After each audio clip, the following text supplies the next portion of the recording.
is really dense as a wine. You know, there's bags of flavour there, and it's kind of dark and brooding, and it's got a sort of, quite often with Carignan, I find you get that kind of dark berry fruit like blackberry and blueberry, but you also get the sense of sort of chewing on a twiggy thing. You see what I mean?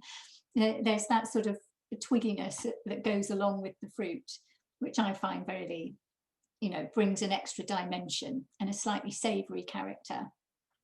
But I really love the freshness on this, Tim. It's really remarkable.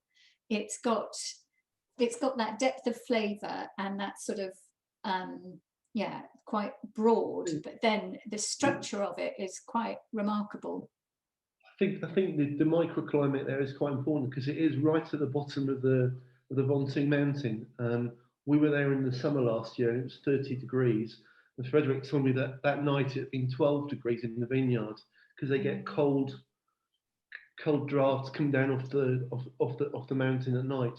So I think it's that that warmth during the day and coolness at night that keeps a bit of freshness to some of the wines from Ventoux, which I find really appealing. Yes.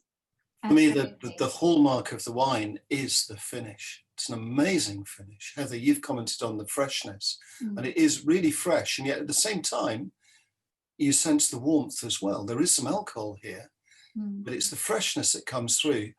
And there is this, not quite sure how to say this, stoniness. I don't spend all my time sucking stones, but it really is a little bit stony on the finish. Yeah. Now, that could be because of the aging in eggs. It's possible. I've tasted that before, but it's more likely to come from the soils the grapes are grown on, the limestone soils. And that freshness, that stoniness, it's just lovely. And it's really appetizing.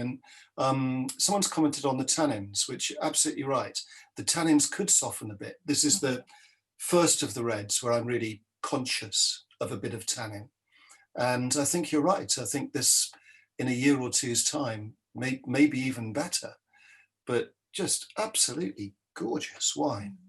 If you had it with something very savoury now, it would soften those tannins, I think.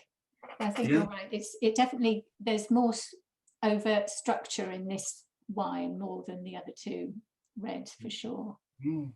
Really, really interesting wine. I think I'm going to have to buy a bottle or two of that and experiment.